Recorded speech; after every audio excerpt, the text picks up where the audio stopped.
Guys, आज की video हम बात करने जा रहे हैं ऑपरेटिंग सिस्टम की पहली यूनिट का लास्ट टॉपिक, जो कि हमारा है कर्नल। अब कर्नल में हमें क्या क्या पढ़ना है, पहले तो हम कर्नल की डेफिनेशन पढ़ेंगे, कर्नल होता क्या है, क्या उसमें फंक्शंस होते हैं, ये सब हम देखेंगे। उसके बाद देखेंगे री एंट्रेंट कर्नल के बारे में। री एंट्रेंट कर्नल क्या होता है हमारा, उसका मोनोलिटिक कर्नल क्या होता है और माइक्रोलिटिक कर्नल क्या होता है। तो इस वीडियो को हम स्टार्ट करते हैं यहाँ पर। So let's begin.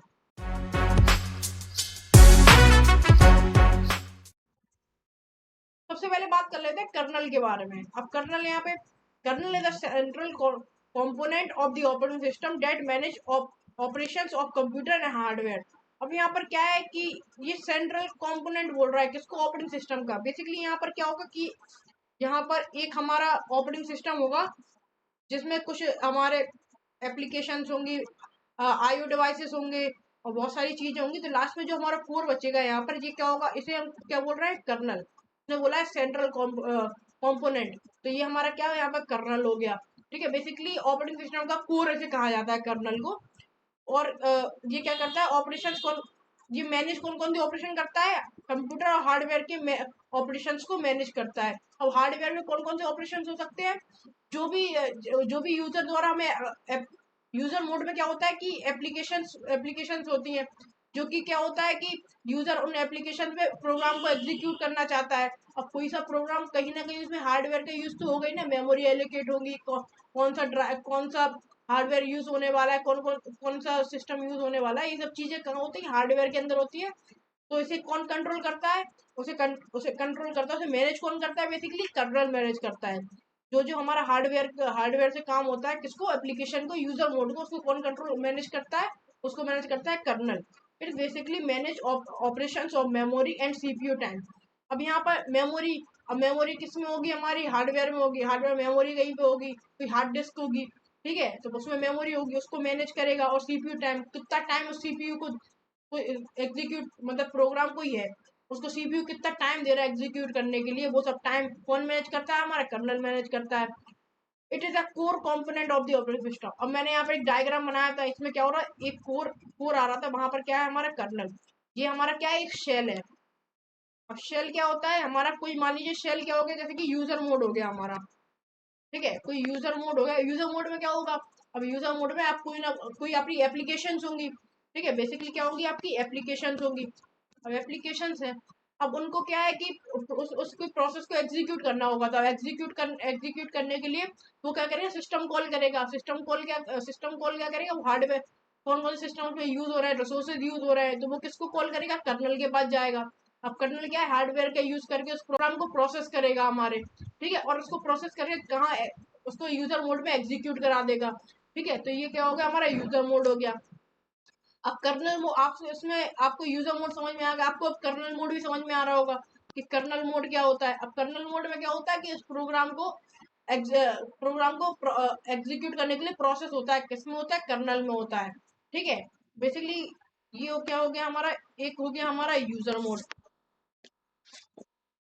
अब ये क्या है, हमारा यूजर मोड है, और लास्ट में हमारा कर्नल मोड है। ठीक है, अब इसमें क्या होगा कि प्रोग्राम को हमें प्रोसेस को एग्जीक्यूट करना होगा, तो यहाँ पर एक सिस्टम कॉल करेगा। ठीक है, सिस्टम ने अगर कॉल किया किसको, मतलब कि वो कॉल कर रहा है, किसको कर रहा है, कर्नल मोड में किसको कर रहा है, हमारे प्रोग्राम एग्जीक्यूशन को। जहाँ पर हमारा प्रोग्राम एग्जीक्यूट होने वाला है, वहां उसको कॉल करेगा। तो वो कॉल करने के बाद वो क्या करेगा, उसको एग्जीक्यूट कर देगा। कहाँ पर एग्जीक्यूट करेगा, यूजर मोड में। तो कर्नल मोड में क्या हो रहा है, वो प्रोसेस हो रहा है किस, और लास्ट में यहाँ पर क्या होगा, हमारा हार्डवेयर होगा। नीचे की तरफ हमारा क्या होगा, हार्डवेयर होगा। तो आप ये भी बोल सकते हैं कि ये क्या है, एक इंटरफेस है किसके बीच में, हमारा एप्लीकेशन या यूजर मोड और हार्डवेयर के बीच में एक हमारा इंटरफेस है, क्या हमारा कर्नल, आप इसको ऐसे भी बोल सकते हैं। और it is a core component of the operating system, ये बता ही दिया।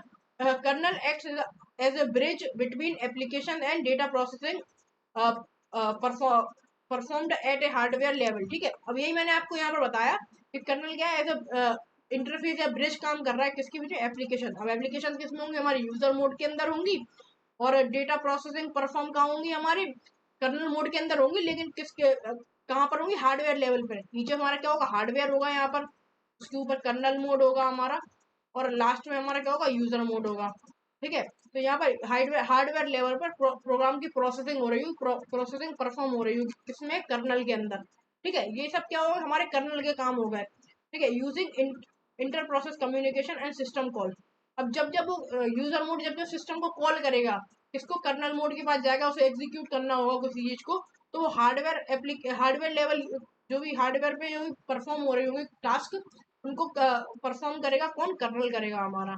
ठीक है, तो ये सब चीज हमारी क्या है, थोड़ी बहुत कर्नल की डेफिनेशन हो गई। जैसे जैसे हम आगे बढ़ेंगे आपको कर्नल समझ में आएगा होता क्या है। It decided which process should be allocated to processor to execute. मतलब कि ये क्या करेगा, डिसाइड करेगा कौन सा प्रोसेसर किस प्रोसेस को एलोकेट करना है, किसके लिए, हमारे एग्जीक्यूट के लिए, उस प्रोग्राम को एग्जीक्यूट करने के लिए, प्रोसेस को एग्जीक्यूट करने के लिए कौन सा प्रोसेसर को एलोकेट करना है, और which process should be keep in main memory to execute, और कौन कौन सा हमारा मेन मेमोरी ले रहा है, कौन कौन सा प्रोसेस हमारा मेन मेमोरी ले रहा है किसको एग्जीक्यूट करने के लिए है। तो ये सब डिसाइड कौन करेगा, हमारा कर्नल डिसाइड करेगा। अब यहाँ पर हार्डवेयर के बीच में बेसिकली यहाँ पर क्या है, हार्डवेयर और कंप्यूटर का ऑपरेशन को मैनेज कर रहा था वो। ठीक है, तो हार्डवेयर का क्या, हार्डवेयर का में मेन मेमोरी भी होगी। अब मेन मेमोरी में कुछ प्रोसेस को कितनी कब मेन मेमोरी को एलोकेट करना है, ये सब काम कौन देखेगा, हमारा कर्नल ही देखेगा। ठीक है, it basically act as a interface between user application and hardware. अब ये क्या करे, एक्ट करेगा interface between user application and hardware. अब मैंने आपको यहाँ बताया था कि यहाँ पर ये कि यूजर मोड होगा हमारा, बीच में होगा हमारा कर्नल मोड, और लास्ट में हमारा क्या होगा, हार्डवेयर होगा यहाँ पर। ठीक है, हार्डवेयर हो गया हमारा लास्ट में। अब यहाँ पर कर्नल क्या हो रहा है, ऐसा इंटरफेस काम कर रहा है, बेसिकली वही चीज है यहाँ पर। ठीक है, ऑब्जेक्टिव ऑफ कर्नल क्या है, ठीक है, to establish communication between user level application and hardware. वही बात हो गई, कर्नल ऊपर हमारा user mode, user application level है, यूजर मोड है, नीचे उसका क्या है, हमारा कर्नल है, और लास्ट में हमारा हार्डवेयर, उनके बीच में इंटरफेस हो गया। ये अभी 2 बार बता चुका हूँ मैं आपको already. To decide state of incoming process, ये क्या करता है, जो भी प्रोसेस है उनको डिसाइड करता है कौन से स्टेट पर है वो। बेसिकली उसके जो स्टेट होते हैं, जैसे कि कोई होता है स्टार्टिंग स्टेट होता है, उसका रेडी स्टेट होता है, उसका रनिंग स्टेट होता है, और लास्ट में क्या होता है, एग्जीक्यूशन स्टेट होता है हमारा। ठीक है, अब प्रोसेस को ही है तो उसको पहले स्टार्टिंग स्टेट में जाएगा, उसका रेडी स्टेट में होगा। अब रेडी के बाद जब जैसे उसको रिसोर्स एलोकेट कर देंगे, वो क्या हमारा रनिंग में चला जाएगा। ठीक है, अब रनिंग में कोई दिक्कत आएगी तो वो सस्पेंड हो जाएगा, सस्पेंड बीटिंग में जाएगा। एट द रेट वो लास्ट कहाँ पर जाएगा, हमारा एग्जीक्यूशन स्टेट पर जाएगा। तो इसको डिसाइड कौन करता है, हमारा कर्नल डिसाइड करता है। ठीक है, और इस कंट्रोल डिस्क मैनेजमेंट। अब डिस्क मैनेजमेंट वही हार्डवेयर का काम, हार्डवेयर में आ गया। ठीक है, कंट्रोल कौन क्या करता है, मेमोरी मैनेजमेंट और टास्क मैनेजमेंट। ये कंट्रोल कौन करता है, हमारा कर्नल कंट्रोल करता है। ठीक है, ये कर्नल के बारे में थोड़ी जानकारी हो गई। अब री एंट्रेंट कर्नल के बारे में जान लेते हैं, थोड़ा होता क्या है। ठीक है, अब री एंट्रेंट कर्नल क्या होता है हमारा, तो हम इसकी डेफिनेशन को देखते हैं। Reentrant kernel is one where many processes और threads can execute in this same kernel program. ठीक है, अब यहाँ पर क्या हो गया कि एक कर्नल प्रोग्राम बेसिकली क्या होगा, बहुत सारे रिसोर्सेस को उन्होंने कर्नल के अंदर डाल दिया। ठीक है, अब यहाँ पर क्या है, कर्नल है बेसिकली, मान लिया हमने कर्नल हो गया। ठीक है, तो अब बहुत सारे रिसोर्सेज को या रिसोर्सेज का हमने एक प्रोग्राम बना दिया। रिसोर्सेज का प्रोग्राम नहीं, बेसिकली हमने एक प्रोग्राम बना दिया जो जो उसमें प्रोग्राम प्रोसेस को एग्जीक्यूट करने के लिए जो जो रिसोर्स चाहिए होगा, उस प्रोग्राम को हमने किस में डाल दिया, कर्नल के अंदर डाल दिया। कर्नल में अपने एग्जीक्यूट होने जाएंगे, एग्जीक्यूट। अब कर्नल क्या करता है, हमारे प्रोसेस को एग्जीक्यूट करने के लिए हार्डवेयर का हेल्प लेता है। ठीक है, एग्जीक्यूट करने के लिए, तो उस कर्नल में हम लोग इस प्रोग्राम डाल दिए, रिसोर्स में क्या है, सारे कर्नल के अंदर है। तो उससे क्या होगा कि एक के साथ बहुत सारे प्रोग्राम आएंगे, तो वो क्या करेंगे, without any affecting one other, एक दूसरे को बिना इफेक्ट करे वो अपना प्रोग्राम को रन कर सकते हैं, कहाँ पर, कर्नल के अंदर। तो ये क्या हो गया, हमारा रीएंट्रेंट कर्नल हो गया। तो ये छोटी सी डेफिनेशन रीएंट्रेंट कर्नल की। हम आगे बात कर लेते हैं। It is one of the type of kernel where all operating system services operate in kernel space. अब कर्नल स्पेस से क्या मतलब, हमारा वही कर्नल मोड हो गया, यूजर मोड और कर्नल मोड। अब यहाँ पर मैं आपको एक बता देता हूँ। जैसे ये हमारा हो गया यूजर मोड, ये हो गया हमारा कर्नल मोड, और लास्ट में क्या होगा, हमारा हार्डवेयर हो गया। ठीक है, ये हो गया हमारा। उसके बाद यहाँ पर क्या बताया गया कि where all operating system services operate in kernel mode. यहाँ पर ऑपरेटिंग सिस्टम की जो जो सर्विसेज होती है, जैसे प्रोग्राम एग्जीक्यूशन हो गया, फाइल मैनेजमेंट हो गया, और रिस्क टाइम मैनेजमेंट हो गया, और जो सब चीज है वो सब हमारे सर्विस कहाँ पर रन होंगी, वो सब रन होंगी हमारी कर्नल मोड में, किसमें, मोनोलिथिक कर्नल के अंदर। ठीक है, और it dependency between system component it has use line of code which is complex. अब यहाँ पर क्या बहुत बड़ा कोड हो जाएगा, तो वो क्या हो जाएगा हमारा कॉम्प्लेक्स हो जाएगा किसमें, मोनोलिथिक कर्नल के अंदर। तो वो यहाँ पर बताया गया है कि अगर आप बहुत सारे जैसे कि आप सारे जो भी सर्विसेज है अगर हम कर्नल मोड में डाल दें, तो कर्नल मोड में क्या होगा कि वहां पर ऑलरेडी वो हमारे क्या प्रोग्राम को एग्जीक्यूट कर रहा है किसकी, हार्डवेयर की हेल्प से, ठीक है। और उसके अंदर हमने सारे सर्विसेज डाल दी उसकी, किसकी, हमारी ऑपरेटिंग सिस्टम की। अब यूजर क्या कर रहा है, केवल यूजर तो हमारा केवल एप्लीकेशन कोई सिस्टम को कॉल कर रहा है, जो कोई भी हमारा यूजर है वो एप्लीकेशन को यूज कर रहा है, तो वो सिस्टम को कॉल कर रहा है, कोई भी उसमें प्रोग्राम रन कर रहा है तो सिस्टम को कॉल कर रहा है, तो वो कहाँ पर होगा, हमारा कर्नल में होगा। और उसमें जो जो से सर्विसेज चाहिए होंगी, जैसे प्रोग्राम को एग्जीक्यूट करना है, हमारा फाइल मैनेजमेंट करना है, डिस्क मैनेजमेंट करना है, टाइम मैनेजमेंट करना है, और बहुत सारी जैसे कि कम्युनिकेशन करना है, वो सब कहाँ कर रहा है, वो कर्नल में कर रहा है। तो ऑब्वियसली यहाँ पर क्या है, बहुत सारी हमारा कॉम्प्लेक्स हो गया। तो वो यहाँ पर है कि यहाँ पर ह्यूज लाइन ऑफ कोड किसमें होगा, कर्नल के अंदर होगा, और वो क्या हो जाएगा, हमारा कॉम्प्लेक्स हो जाएगा, ठीक है। तो ये यहाँ पर बताया गया कि जो भी हमारी सर्विसेज है वो सारी हमारी कहाँ है, कर्नल मोड के अंदर है। यूजर मोड के अंदर क्या है, हमारा यूजर एप्लीकेशन इंटरफेस हो गया केवल, ठीक है। अब माइक्रो कर्नल, अब माइक्रो कर्नल क्या है, जस्ट इसका मोनोलिथिक कर्नल का उल्टा है। अब यहाँ पर क्या है कि जो जो हमारा यूजर कर्नल मोड के अंदर था, बेसिकली जो जो हमारा कर्नल मोड के अंदर था, वो सारा हमारा कहाँ पहुंच गया, यूजर मोड के अंदर। अब यहाँ पर क्या है, यूजर मोड के अंदर सब कुछ हमारे सर्विसेज क्या होंगे, यूजर मोड के अंदर होंगे, और इन पर्टिकुलर कंपोनेंट को अलग अलग मेमोरी दी जाएगी, वर्चुअल मेमोरी दी जाएगी, जिसमें वो जिसके अंदर वो रहेंगे, ठीक है। जैसे कि ऑल सर्विसेज जो हो गई, मैनेजमेंट हो गया हमारा, कम्युनिकेशन हो गया, प्रोग्राम एग्जीक्यूशन हो गया, ये सब क्या होंगी, हमारी यूजर मोड के अंदर होंगी, ना कि कर्नल मोड के अंदर, ठीक है। तो यहाँ पर कर्नल मोड का काम आसान हो जाएगा, जल्दी काम हो पाएगा हमारा, ठीक है। It is a kernel type which is, ठीक है, minimalist approach. It has virtual memory and thread scheduling. यहाँ पर क्या वर्चुअल मेमोरी और थ्रेड शेड्यूलिंग का यूज हो रहा है, ठीक है। It is more stable with less services in kernel space. वही मैंने बताया यहाँ पर कि यहाँ पर ये क्या है, वो स्टेबल हो जाता, अब जल्दी से जल्दी काम कर सकता है, क्योंकि इसका कर्नल मोड क्या है कि वो जो भी कर्नल मोड को स्पेस घेरे हुए तो कॉम्प्रेस कर रहा था उसको यूज कोड की हेल्प से, वो क्या कर रहा है कि उसको कर्नल स्पेस में जगह ज्यादा हो गई। अब यहाँ पर क्या है, लेस सर्विसेज हो गई, तो वो क्या है, कर्नल मोड उतना ही फास्ट हो जाएगा हमारा, इससे हमारा प्रोग्राम का एग्जीक्यूशन टाइम रिड्यूस हो जाएगा, और जल्द से जल्द वो हमारे प्रोग्राम को एग्जीक्यूट कर पाएगा, ठीक है।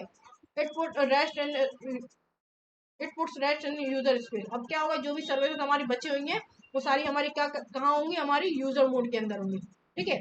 अब यहाँ पर मोनोलिथिक कर्नल के कुछ एग्जांपल पहले देख लेते हैं, मैंने एग्जांपल नहीं बताया आपको। तो यूनिक्स हो गया, लिनक्स हो गया, ओपन बीएमएस हो गया, एसटीएस 400 हो गया, ये सब क्या है, हमारे कुछ मोनोलिथिक कर्नल के एग्जाम्पल हो गए, ठीक है। अब माइक्रोलिथिक कर्नल के एग्जाम्पल देख लेते हैं। माइक्रोलिथिक में क्या है, मैक हो गया, L4 हो गया, अमेगा ओएस हो गया, उसके बाद मिनिक्स हो गया, और K42 हो गया, ये सब क्या हो गया, हमारे माइक्रो कर्नल के कुछ एग्जाम्पल हो गए। अब यहाँ पर बेसिकली हमारा कॉन्सेप्ट पढ़ने का क्या था, हमारा था ये हो गया हमारा यूजर मोड, एक हो गया हमारा कर्नल मोड, और लास्ट में हमारा क्या हो गया, हार्डवेयर। तो ये मेन हमारा कुछ टॉपिक था, जो अगर आप इसको समझ गए हैं तो आप आराम से इसको पढ़ सकते हैं कर्नल को, क्योंकि यहाँ पर हमने वही बात की थी, कर्नल क्या होता है, यूजर ऑफ इंटरफेस और एप्लीकेशन इंटरफेस और हार्डवेयर के बीच इंटरफेस होता है बेसिकली।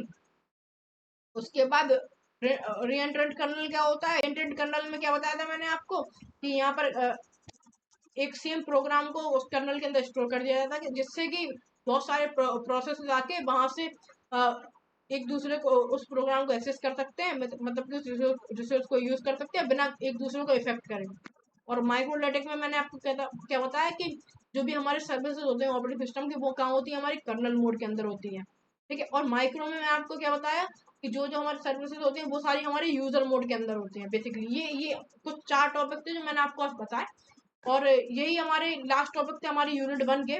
उसके बाद हम कुछ बात कर लेते हैं यूनिट 1 के इम्पोर्टेंट क्वेश्चंस के बारे में, जो कि मैंने अपने आप से बनाए हुए हैं आपके लिए इम्पोर्टेंट क्वेश्चंस। तो यहाँ पर क्या है, explain the detail about the multi user system, multi threaded system, ये सब मैंने आपको पढ़ाया है हमारी फर्स्ट वीडियो में, ठीक है।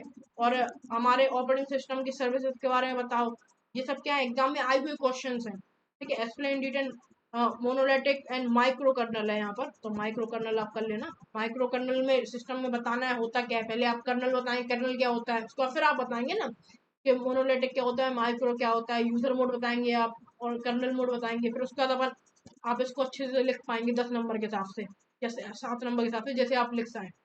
Explain operating system, define the services provide in the operating system. अब देखिए यहाँ पर तो मैंने आपको बताया था कि हमारी जो थर्ड वीडियो थी ऑपरेटिंग सिस्टम की सर्विसेज की, बहुत इंपॉर्टेंट होने वाली है। आप देख रहे हैं यहाँ पर एक क्वेश्चन हमारा ये, एक क्वेश्चन ये हमारे एग्जाम में ऑलरेडी आए हुए हैं, तो ये हमारे मोस्ट इंपॉर्टेंट क्वेश्चन है, ठीक है। उसमें डिफरेंस बताना है टाइम शेयरिंग सिस्टम और रियल टाइम सिस्टम के बीच में, ये दोनों मैंने आपको पढ़ाया हुआ है। उसके बाद सिस्टम कॉल क्या होता है, ठीक है, और क्या कहते हैं explain and explain for system calls used for process management, ये मैं आपको बता दूंगा आने वाली वीडियोस में, ठीक है। अब यहाँ पर क्या है कि ऑपरेटिंग सिस्टम के कंपोनेंट के बारे में बताना है और फंक्शंस के बारे में बताना है, तो ये भी हमारा इंपॉर्टेंट क्वेश्चन हो गया। उसमें कंपोनेंट कौन कौन से हैं, उसके फंक्शन ऑपरेटिंग सिस्टम के क्या है, जैसे फाइल मैनेजमेंट हो गया, स्पेस जो भी हमारा मेमोरी मैनेजमेंट हो गया, ये सब मैं करा चुका हूँ ऑलरेडी। उसके बाद different interactive batch of multi programme time sharing, ये सब मैं लिखा चुका हूँ, तो आपको अच्छे से पढ़ लिया हो तो आप उनका डिफरेंस भी लिख सकते हैं आराम से, ठीक है। अब उसका लेयर्ड स्ट्रक्चर मैं आपको बता चुका हूँ, ठीक है। ठीक है, उसका also explain protect and security, protection and security, ये भी मैं पढ़ा चुका हूँ। उसका 10वां क्वेश्चन हमारा क्या है, कर्नल, तो ये भी हमने पढ़ लिया। तो ये कुछ हमारे इंपॉर्टेंट क्वेश्चन होने वाले हैं हमारी पहली यूनिट के। अगर आप ये क्वेश्चन अच्छे से कर लेते हैं तो आपको पहली यूनिट में दिक्कत तो होने वाली नहीं है, ठीक है। तो आज की वीडियो में इतना ही। मैंने आज आपको बताया कर्नल के बारे में। ये वीडियो थोड़ी छोटी हो गई है क्योंकि हम ऑलरेडी इसके सारे टॉपिक्स कवर कर चुके हैं हमारी पहली यूनिट के। लास्ट हमारा टॉपिक बचा था हमारा कर्नल, तो हमने उसको भी कवर कर लिया। अब करेंगे हमारी थर्ड यूनिट। हम सेकंड यूनिट को थर्ड यूनिट के बाद पढ़ेंगे। हमारी जो थर्ड यूनिट है वो क्या है, हमारे प्रोसेस। अब वहाँ पर हम प्रोसेस की स्टेट्स के बारे में देखेंगे, पीसीबी के बारे में देखेंगे, जो जो उसकी शेड्यूलिंग सीपीयू शेड्यूलिंग होती है उनके बारे में देखेंगे, क्योंकि जो हमारी थर्ड यूनिट है वो बहुत इंपॉर्टेंट होने वाली है हमारे एग्जाम पर्पज के लिए और बहुत बहुत अलग चीज़ों के लिए, क्योंकि वहाँ पर सीपीयू शेड्यूलिंग का यूज़ करने वाले हैं। शेड्यूल हम कैसे करें प्रोसेस को, ये हम वहाँ सीखने वाले हैं। तो पहले हम अपनी थर्ड यूनिट पढ़ेंगे लास्ट, उसके बाद हम हमारी सेकंड यूनिट पढ़ेंगे। अगर आपको वीडियो अच्छी लगी हो तो वीडियो को लाइक करें, कमेंट करें, शेयर करें। मैं मिलता हूँ अपनी नेक्स्ट वीडियो में, तब तक के लिए गुड बाय।